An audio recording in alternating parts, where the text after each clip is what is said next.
Welcome, Flyers fans. You're listening to Chris Mayer, Flyers Fan Mania 93 on YouTube. All right, look, I apologize. I'm very late on this video. It's like 4:30 the next day. I'm usually never this late. I think this is probably the first time in, I think maybe three seasons that I've been this late. So I apologize for that. I was not home yesterday, and I was planning on doing the video out, but some things got changed up, and I just didn't end up doing it. So I'm doing it now. But yeah, Flyers lose last night to the Oilers, 3-0. Not the greatest game. The Flyers put up 39 shots, so it wasn't like they didn't test Koskinen, but it felt like everything was just very savable for him. Like it was either to the chest. He didn't give up many rebounds. I don't really think he was tested that much. I mean, he stopped 39 pucks, but I don't necessarily think a lot of them were any really hard saves. I felt like a lot of them he could either grab easily or whatever. And, you know, the Flyers go without Frost again. So Brassard's back in the lineup. They keep him. The lines were basically the same as last game. And you have Farabee with Drew and Atkinson, Lindblom, Lawton, Konechny, JVR, Brassard, Mayhew, Ratcliffe, Brown, and McEwen, Provorov, Braun, Sanheim, Rousseau, Yandel, Sealer, and Hart was in net. So the game starts with the Oilers power play, and it seemed like there was going to be a trend of Oilers power play throughout this one, and there was.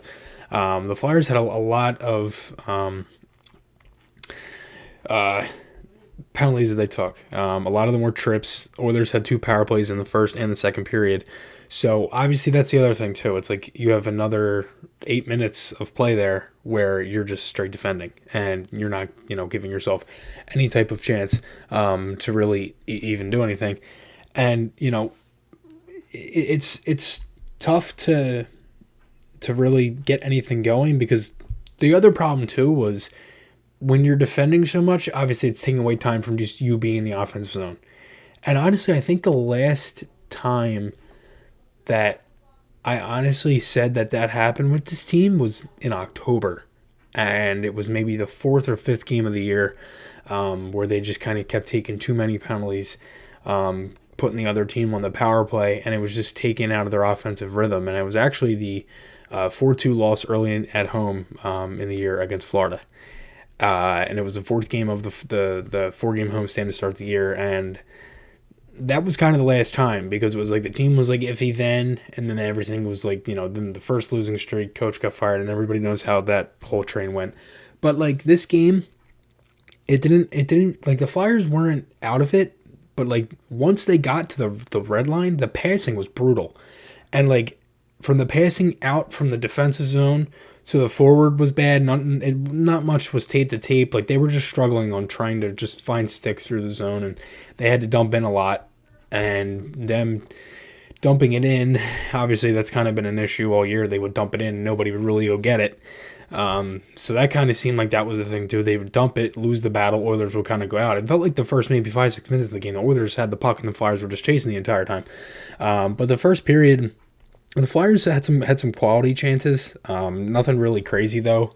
Then they had the 5-on-3, which was one of the biggest spots of this game. Was you had a 5-on-3 and you weren't even really to get any shots on net. They had shots. They either went wide, deflected. I think Koskinen maybe had 1 or 2 saves on that, which I should correct myself there. I believe he did have a couple saves, but overall there wasn't really much that was too crazy. And the Flyers have kind of went with a different look on that, because you have 2 defensemen, Yandel and Ristolainen.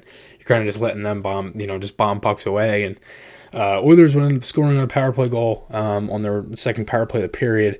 Draisaitl shot from the point, and it looked like it was tipped, but it wasn't. It was just a clean shot. It was a great shot as well. Draisaitl with that canoe paddle of a stick, and he just fired that one right by Hart. So 1-0. After one, honestly, it wasn't a bad period overall for the Flyers. They just couldn't really get anything tested on Koskinen. Second period, I thought Sanheim had a great game overall. That's one thing I will say. Sanheim was very good in this game. Good at pinching. He's been a lot better since AV has been fired. And when I look at him and Ristolainen, and it seems like they are the only 2 defensemen on this team that everybody goes bananas over their analytics and their numbers and this and that and whatever. Like, I just look at those 2 guys to play, because if I'm being honest, like, I don't really look at that stuff to begin with. That's kind of not really my thing. Like, I've never really used advanced stats. Like, I use some things, but it's not my main thing. I kind of go off my eyeballs. But, like, when I'm looking at Sanheim and I'm looking at Risto, if they're playing well and they're playing with confidence, and it sure seems like Travis Sanheim's playing with confidence. Same thing with Ristolainen, I should add. But it seems like the two of them are playing with confidence. And if the Flyers are really going to try to lock up Risto, again, I want Risto to stay here. If they can get him to stay, that is fine. The only thing is, if you want to look at it as an overpay, which I do think it is an overpay, the Flyers overpaid for Kevin Hayes too. So that's one thing you have to also keep in mind. It's great that Hayes is here. I like Kevin Hayes, really do.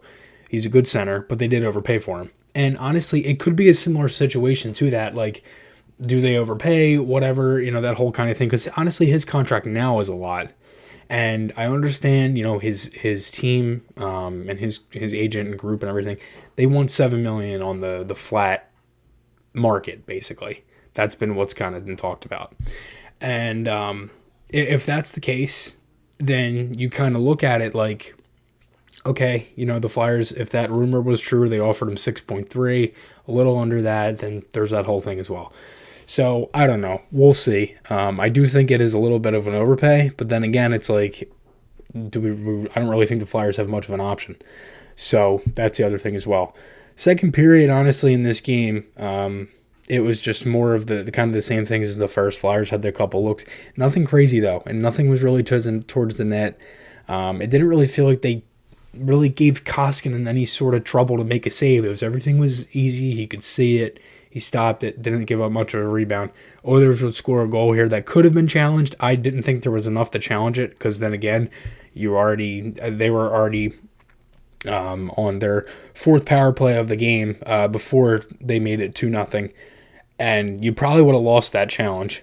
And then you would have put them on a power play again for the delay of game.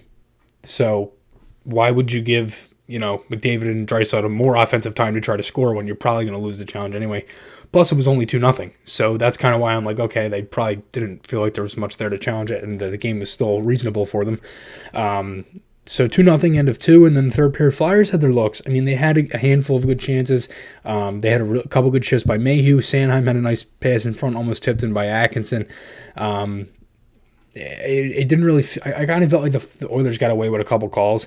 The Flyers could have went on the power play, but the 5-on-3 was their only power play chance of this game. So, look, that's it. I mean, it's a tough one because I felt like if the Flyers put more of a tester on Koskinen, they might have been able to win. Because if you remember the game against the Oilers in the beginning of the season, the Flyers arguably won that game because Koskinen was not great, and a lot of the goals were savable. Both of Atkinson's goals, if you remember, there was a lot of crazy goaltending plays in that game.